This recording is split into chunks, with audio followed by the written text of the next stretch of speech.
Okay, so we're talking about different aspects of God, and this one, I'd never given it a whole ton of thought, but then I had to tell someone about it, so I was like, oh, I should think about that. And this attribute of God is the fact that he's eternal. And that word even, it's like, what does that mean? And eternal means like he has no beginning, he doesn't have an ending, and that is just a weird concept. I was kind of like, what? It's so hard to comprehend. Because here's the question somebody even asked me, and I've read it online, and people ask it all the time, like, you guys say that God made everything, but who made God? And if there was something that made God, what made that? And it's just this idea of everything has to have a beginning, and everything has to have an end. We know that. Everything has to have a beginning. Everything has to have an end. But the Bible claims that God doesn't have a beginning, and he doesn't have an end, that he's eternal. So what on earth is that about? So the Bible actually makes that claim right in the beginning. Genesis chapter 1, so Genesis, the word Genesis means beginning. So Genesis chapter 1, the very first words in the whole Bible are, in the beginning, God. Now, it's not, there was a beginning, and then there was God. It's in the beginning, God is making stuff. So he had to exist beforehand. So that's kind of a problem for us. How do we explain that? And I think the issue is this. It's hard for us to understand. I had a beginning. It was a long time ago.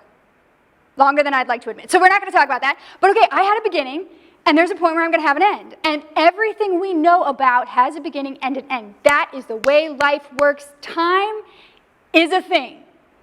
That's where we live. This is important. This is a thing. Time.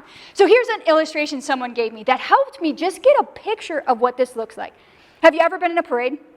Like 4th of July or Memorial Day or whatever. Okay, whatever. I don't care what kind of parade, but been in a parade. You're like, do, here's my cool sign or my cool, I don't know, I've only been in a few. Okay, but when you're in a parade, you're like wandering with your part of the parade. You can only see the part of the parade that you're in. You can't see if you're in the beginning there, you can see the beginning, but you can't see the end. I mean, the parade could be like a mile long. You can't see the end. If you're in the end, you can't necessarily see the middle, and you for sure can't see the beginning. You're in the parade. You can only see the part of the parade that you are in. So, I mean, there's no concept of like, oh, I could be in the beginning of the parade and the end of the parade. You can't. You're only in whatever part of the parade you happen to be in. Does that make sense at all? Okay, hopefully. But if I was standing on a skyscraper at the edge of the city and overlooking the entire city, then what? Well, then I could see the whole parade. I could see the beginning of it, and the middle of it, and the end of it, all at the same time. But how is that possible? Well, it's because I'm not in the parade. I'm outside of the parade. And so the idea is this. Time to us, it just is. It has to be. Time always has been. But not if time is a thing that was made. So if God's making stuff and he goes, I'm going to make time. The idea of days and seasons, I'm going to make that. Well, if he made it, he's not in it. He's outside of it. So he's not controlled by time. Time doesn't even apply to him. Here's another example. What is this? In case you don't know, which would be weird, this is a smartphone, okay? And here's the idea. I don't know when you were born, okay? These were not quite super popular when I was born, but oh my goodness, even though this didn't exist when I was born, okay, I know that's super long time ago. I should stop talking about that. But I cannot imagine life without it. I don't know how people got anywhere without GPS, okay, or maps. I don't know. I don't even know. But there was a time when this didn't exist. Our generation cannot even imagine that. The next generation will be like, what does this mean? I don't know what this is. Why? Because there's not even phones that look like this anymore. They're going to be like, what's that? All they know is this. And so, what's weird, though, is the creator of this, he knew what life was like before this was in existence. He was outside of it. He didn't need it. And so that's the idea, is that the one who made time isn't bound by it. That's God. He knows what it is for this to not exist. We can't imagine it.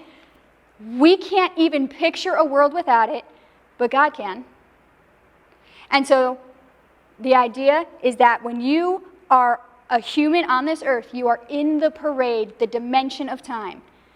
But if you're God, you're the one who made it. So you are completely outside of it. And that is how he can be eternal. There's a verse in Psalms, and it's in Psalms 90, and it's verse 2, and it says this. It says, before the mountains were brought forth, or before you ever formed the earth and the world, even from everlasting, that means like forever and forever, to everlasting, you are God. So just remember, okay, if you're in the parade, you're in the parade. You can't see the beginning and the middle and the end all at the same time. But if you are outside of the parade, you can see it all. You're not stuck in it. You're not bound by it. And that is God. God made time, so he's outside of it, not bound by it, not controlled by it, not in it. He can see it all at the same time because that is who he is.